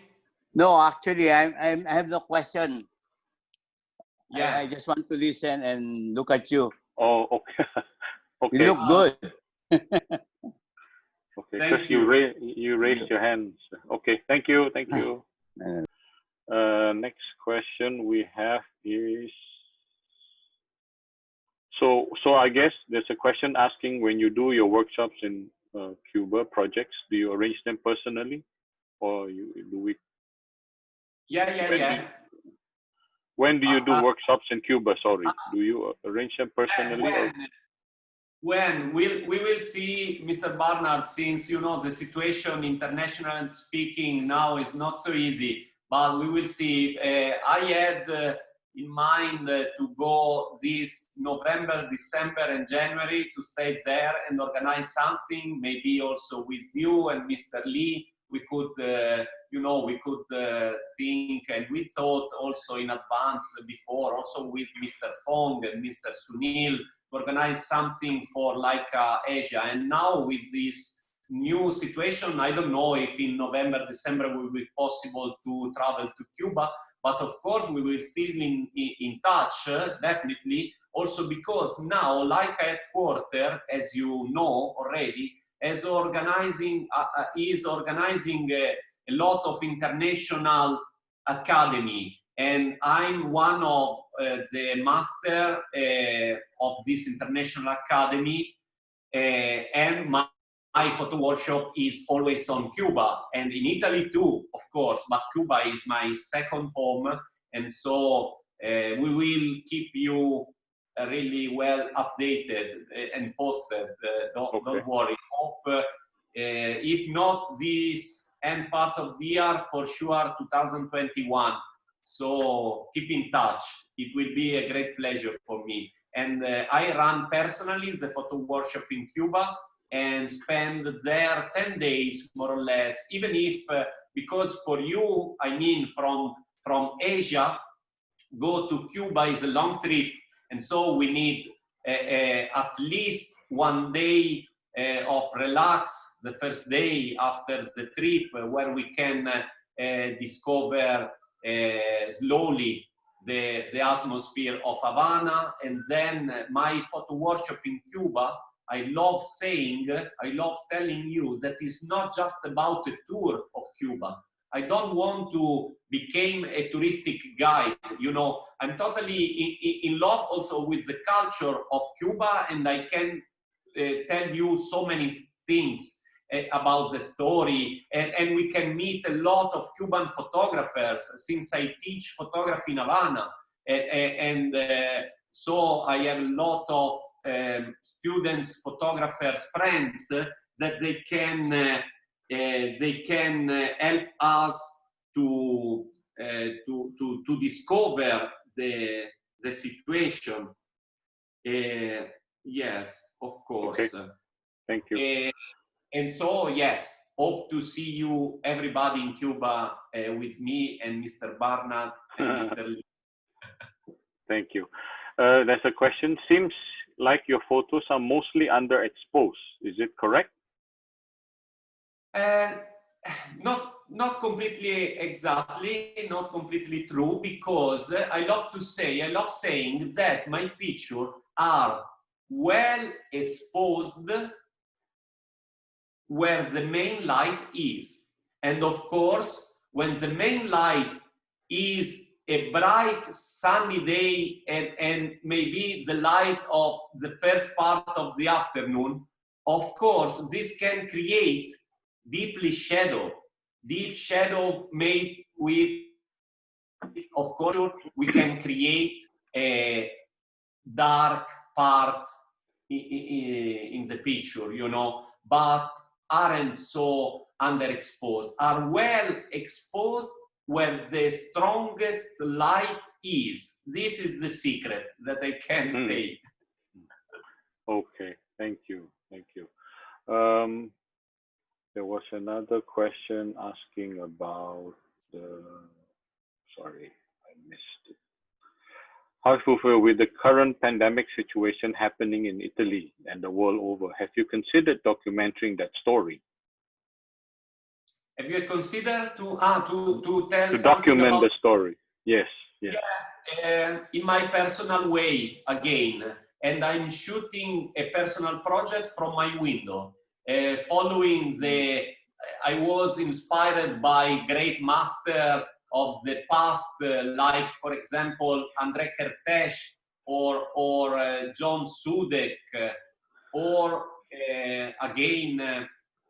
There are a Japanese photographer, a young artist from Japan, called Tomiyashu, Ayaisha Tomiyashu, and they worked a lot from their window. And so I started this project 13 years ago. When I changed my house, I started shooting from my window, and in that period, totally enclosed at home, I shot a lot of pictures from my window with the same part of wide angle, the same vision, but the same vision doesn't mean that the picture is always the same. You know, this is really interesting to me. Since the picture is made by artificial light that I can notice inside the houses of the neighborhoods, and different light, because the day is changing often, you know, from the morning, the sunny day at noon, and then twilight, and then the night. And so we can have a totally different feeling and try to discover how the things around us can change quickly. And it's all about our vision. Yeah, so. Okay. So you are working on something? Yes, of course, always. Okay. Always. Okay. Thank you. Pleasure. We have a question. We have a question from Jogja, actually, Pak Bambang. Do you use flash for your work? Never. Never. Never. I love to be alone with my M10 and just one lens. Of course, I travel with 2 cameras. I love the Leica Q2, always with the 28 lens, and I love my Leica M10 with the 28 Summilux, and nothing else. Charger, batteries, of course, a lot of memory cards, but nothing else. No flash, no tripod, no fixer, no other lenses.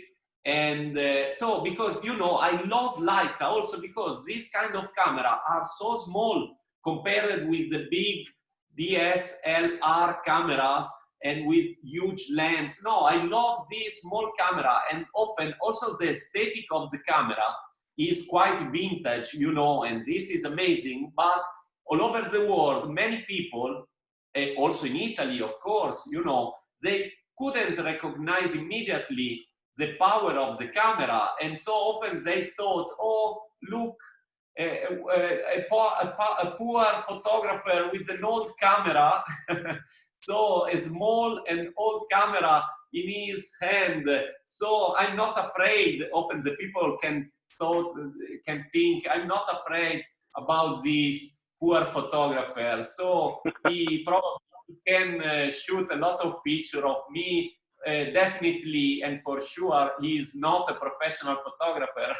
And so he's helped me a lot in order to I don't want to worry the people or to scare the people with the big telezoom or lenses, huge, and a big bag with me. I'm just a man curious with a small camera. But we know that the red dot is really important, and so someone can discover me. Thank you. And another question is, what is your minimum shutter speed, if you have one? Minimum shutter speed. Yeah, you know, I want to say that I always, and I want to say always, use my camera in totally manual mode. To me, is impossible to think something else. And for this reason, I have to play a lot with the shutter speed, with the aperture too, and with ISO, of course. And with the Leica M10, I can use until 3200 ISO almost everywhere. I mentioned just 3200 because I don't like so much using more, but this is my personal behavior since, you know, I'm quite old and I started my career and my photography when I had to work with the film. And so using film, I discovered, as you know, that 1600 was a wonderful high ISO. And so today using 3200 to me is something wonderful. Of course, I'm really happy to have 1.4 as aperture, and this gives me the possibility, the opportunity to play with the shutter speed using, of course, if I want to freeze, if I want to freeze everything, at least 500 or 1000. But often I have to ISO quite high, even during the day. Because if I want to shoot with a great depth of field, I mean 11 or 16, and if I want at the same time freezing the people or the subject, I want to use 1000, and so I have to use 800 ISO, but no worry at all, because the camera is really good, you know, Leica is amazing, and during the day is perfect anyway. Yeah. Okay, thank you. I think we are finished with the questions. I think participants who wants to have a chat with Fulvio, please unmute yourself. Otherwise, we'll end the session.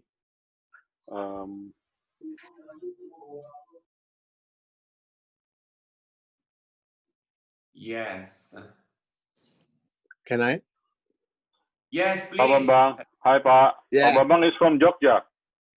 Yeah, buongiorno. Come stai? Buongiorno, grazie. Grazie, Baba. Thank you very much. Yeah, I have a experience this morning. I went to one party field, and then, you know, sometime when we are taking pictures, and then the other person, when we are talking and approach the people and making pictures, and somebody else mentioned, hey, you should give him money, not to take picture only. This is happened sometime. So I want to ask you, because you work many times in street photography. How do you respond when you get something like this? Right. I appreciate a lot your example and your question. Thank you for for your question, Mr. Babang, and thank you for the Italian. Prego, prego. Thank you. You are right. It's not so easy, but I never gave money to the people. I mean, our exchange is try to explain our subject and to the people of the street that we shot and that we met, that we meet on the street, we have to try to explain that is a sort of exchange because I don't really need his portrait or her face because I could choose another one subject. And so if the picture it will be really good, is because I'm a good photographer. And so if I'll do money, if I'll earn money with that picture, is not because the subject, is because of the photographer, you know. so the people, you have to explain, because often the people said to me, but you will earn some money with this picture and with my face. And I say, yes, but it's not because your face, it's because my picture. And so, yes, okay, I'm joking a little bit, but just a little bit, because, you know, the art is because is inside you, is because you are the photographer, not just because the people is something interesting, because, and I'm not so direct with the people. I try to explain that has to be a privilege for them to be inside my picture. And I try to put the discussion on another level. I don't want to steal your soul. I don't want to keep your face just for my collection, but I'm doing that for my heart, you know, for my art. And the art is something so high that probably also a simple person can understand. And in order to say something more, often I send the picture to the people. This is really important. I don't want to pay or give money, but of course, I love giving time, staying on my computer, editing the picture for them, and then sending by email, or often when I can, bring direct the picture the next year to the people that I shot. I mean, this in case of a reportage, of course, you know, Mr. Bambang, it depends. If it's just street photography, I can I can give a smile, but I don't like people asking money for the picture. When happen, and also and can happen often, I say, no, I don't want your picture. Don't worry, it's not for money, and it's an exchange high. The exchange, I want to do it in a different level. I'm spending my time on the field because I'm curious about you, and not just because I want to give you money. You know, I don't know if I explain you in a good way this relation. Okay, promise. Thank you. Guys, Budila, terima kasih. Makasih, Pak Bambang.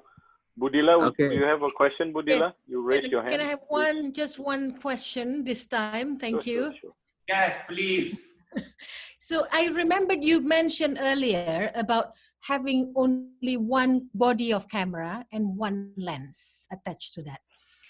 Right. And nothing, which is of course nice and simple, and that's what you need. But have you ever experienced of a camera glitch? Let's say you are traveling somewhere and you have a important assignment, and suddenly your camera didn't work. And do you carry a second body as a backup? Yes.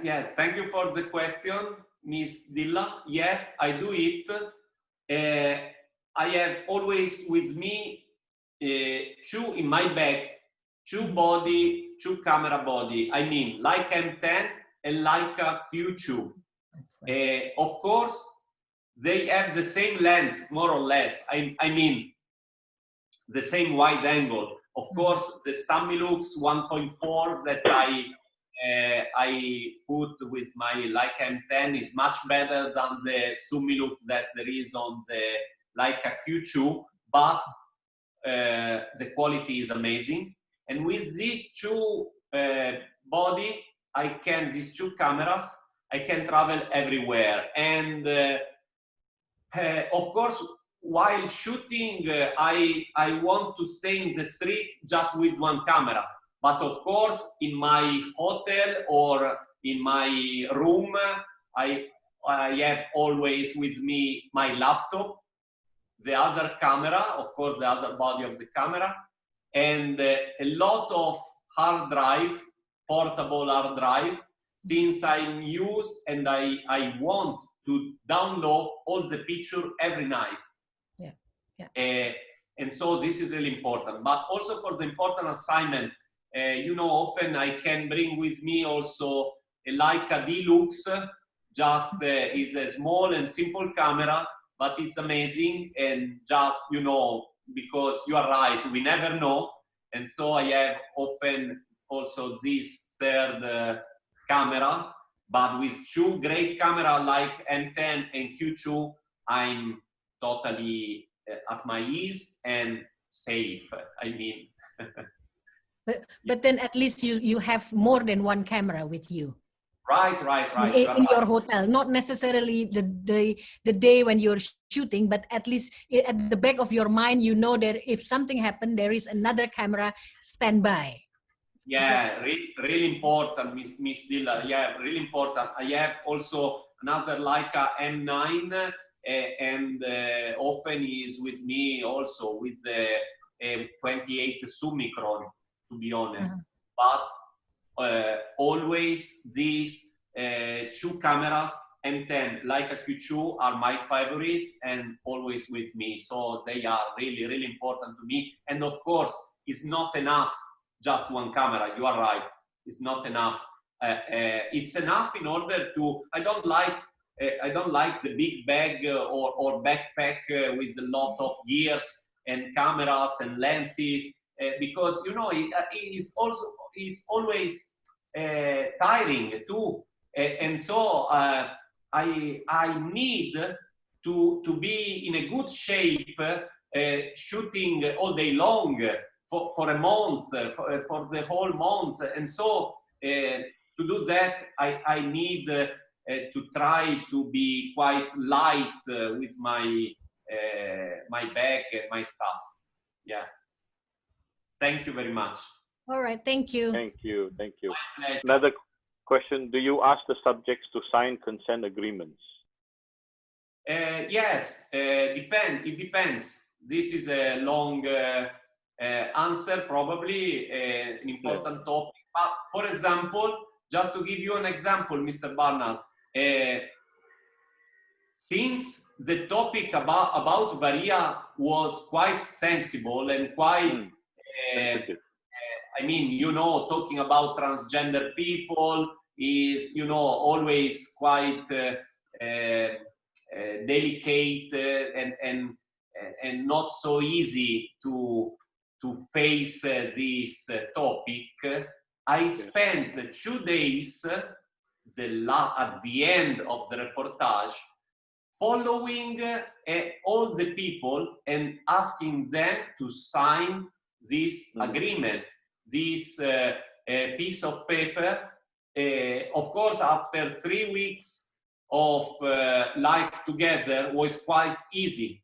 And so they trusted me. At that time, they trusted me and they said, okay, you can do everything with this picture because we know you and we appreciate your work and we appreciate your idea about life. You share with us a lot of days, hours, and thoughts. And so everybody signed me this agreement.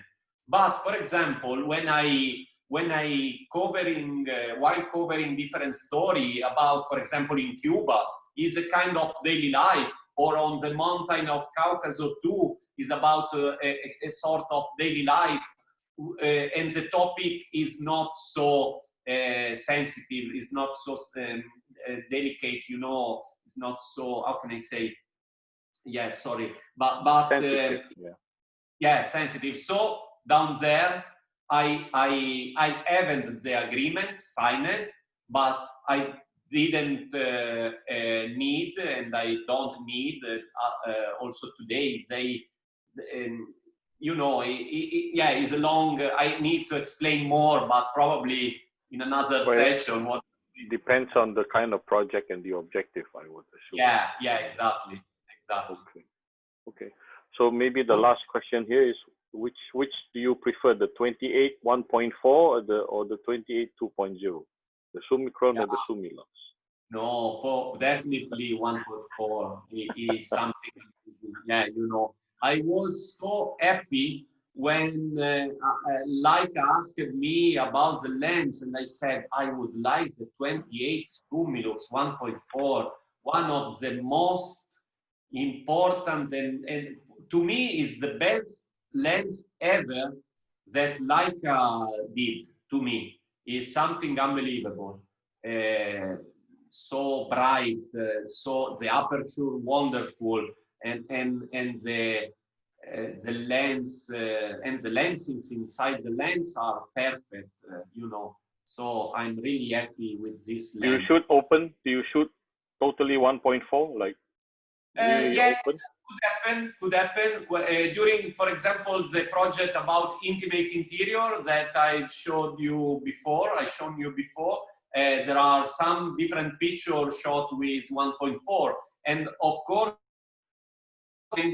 the 28 give us the possibility to reach immediately a good, not depth of field, but you know, the wide angle give us immediately the point of focus until the infinity. And so I can play a little bit with a bright and a clear background, because the 28 is a wide angle. Mixed with the 1.4, we can reach a good level of clear in the photo of not just clear, but not always in focus, but almost, you know, is something really interesting. The border between the focus until the infinity and the aperture 1.4 that give us a lot of blur.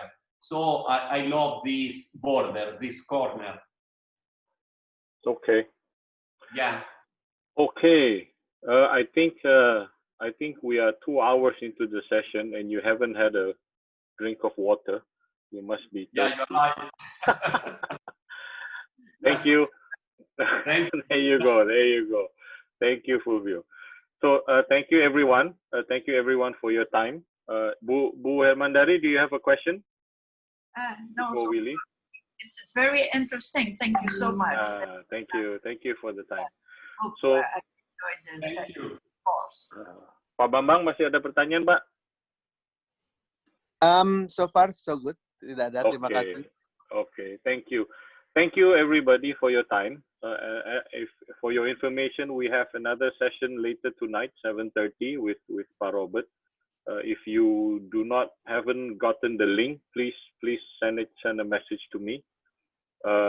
For the few people that I asked to stay online, please don't leave the meeting, so we can continue to do a little bit of discussion after the session. Other than that, thank you all for your participation. Have a good Sunday. Stay healthy and stay well, and hope to see you all again soon in the next session. Terima kasih semuanya. Terima kasih. Selamat sore. Thank you. Thank you. Thank you. Thank you, Pak. Bye-bye. Bye-bye. Bye. Thank you very much. Thank you. Thank you. Thank you, Fulvio. Thank you. Great pleasure. And Fulvio, yeah. Fulvio, can we stay online a bit? Just few of us. Of course. Yes. Have another drink. Hi, Adel. Thank you, Adel. Thank you, everybody. And Shetin, Almost 2.5 hours. Wow. yeah. I'm almost destroyed. Have a glass of wine. Yeah, but was nice, right? I enjoyed myself. What do you think, Charlene? Did you It's like? good. Yeah. A lot of my clients enjoyed it too. They texted me. Wonderful, wonderful. I try to mention everybody since I notice a lot of friends and people from many different countries. So I want to say thank you very much to Mr. Barnard since we started talk together, but suddenly it became an Asia Leica session. So yeah. really nice, really nice. Thank We you, want Jacques. to make it a full house, so it's like just now it's like 100 people. Yeah, it's amazing. To me, it's amazing. You know, it's not so easy. Yeah. Hold on. Okay. Let's see.